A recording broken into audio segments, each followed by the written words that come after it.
Kevin McCarthy. Mr. Speaker, great to have you with us today. So what's your reaction to this? And you hear Jamie Raskin saying, what's a little bit of coke, a little bit of pot, is that not really a big deal? Is that where we are now? Yeah, I mean, think of this. This is the most secure building probably in America. Right. Just to get into the door before you get through the gate, you go through security. As a member of Congress, when I come with my own security, I still go through security. They have cameras 24/7. It just seems to me when it comes to the Biden Inc. family, they get treated different than anybody else.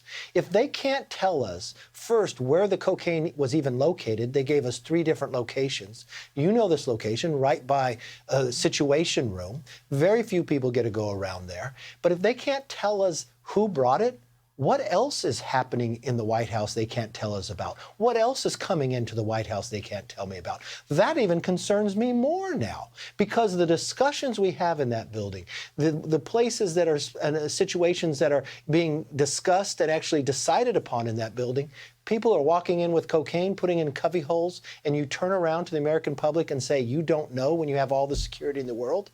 That is a concern that I have greatly. Yeah, I mean, it kind of reminds you of, there's not this definitive, no, it definitely wasn't any member of the family. And the only reason that this is even an issue that is even brought up, nobody wants to disrespect the family.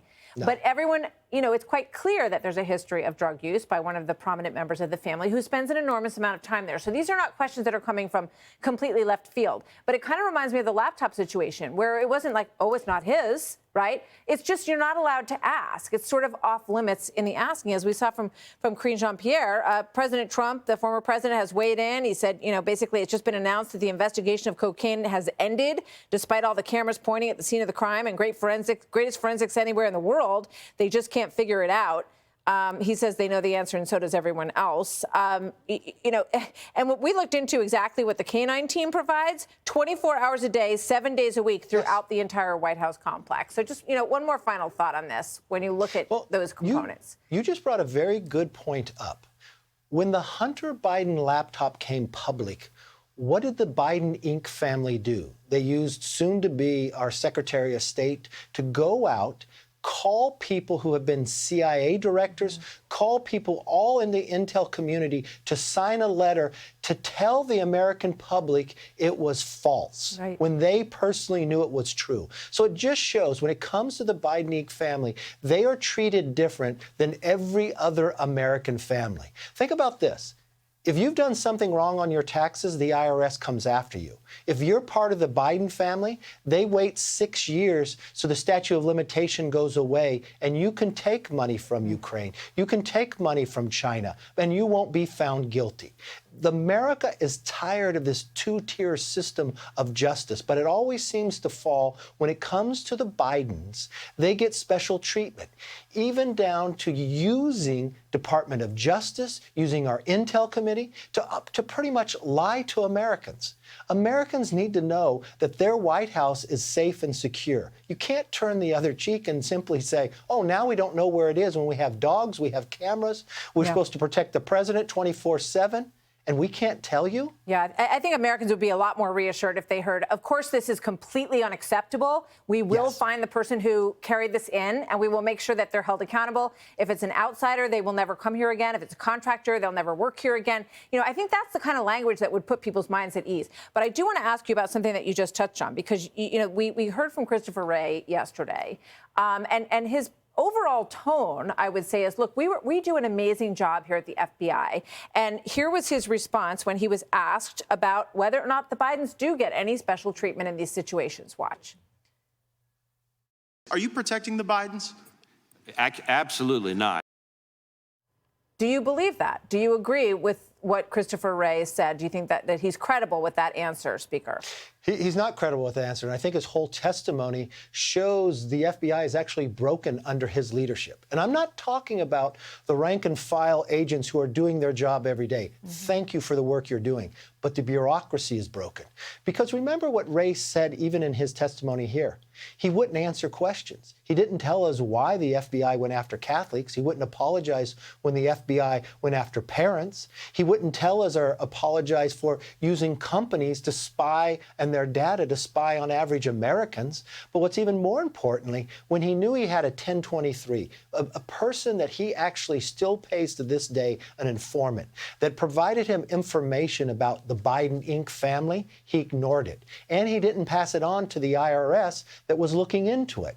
So no, he has not been equal justice. And so he does not have the trust of the American public. And that's bad because his agency is a great agency that has to protect America. And the bureaucracy now he's created has broken the system. Well, if that's what you believe, Speaker, what you have just professed, there are members in the House, Republican members in the House, who want to cut back on his salary, cut back on funding for the FBI. They want to take action on that. Do you agree with them, and will you pursue that?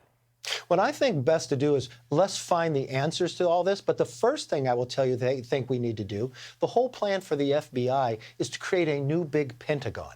But they would cost more than the Pentagon. In today's dollars, the Pentagon would cost us about $900 million to build. He wants to spend billions to build a new facility.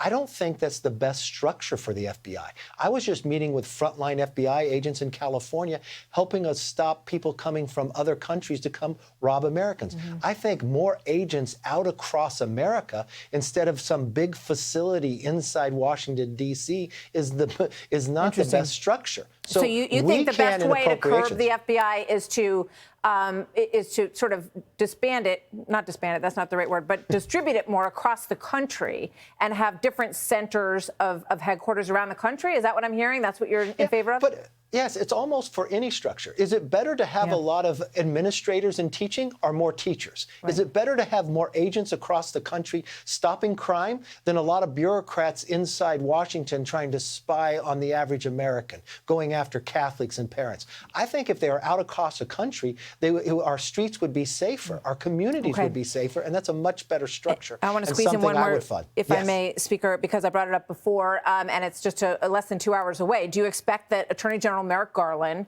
will allow the testimony to be compelled of David Weiss, the U.S. attorney who's overseeing the Biden case, so that Congress can get some answers? Is that going to happen?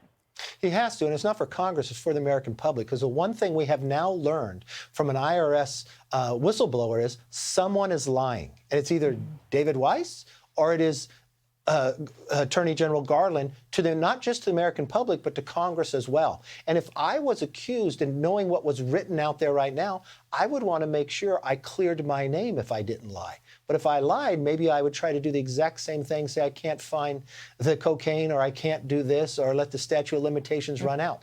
That is not what our Constitution says. So he's going to be held to a higher standard, and he doesn't have really the ability to tell us whether Congress could find the answer or not. The American people deserve the answer. It's a good point. The U.S. attorney should very much want his take on this to be known, at least to investigators within the government at this point, and hopefully to the larger public as well, because there's a lot of stories that are in complete conflict with regard to what he is up to in Delaware. Speaker, always good to have you here. Thank you very much. Hi, everyone. I'm Brian Kilmeade. I want you to do me a favor. I want you to click to subscribe to the Fox News YouTube page. This is the only way that I know for sure that you're not going to miss any great commentary, any great news bites, any great interviews coming your way on Fox. You can get it all here on YouTube. So subscribe right now.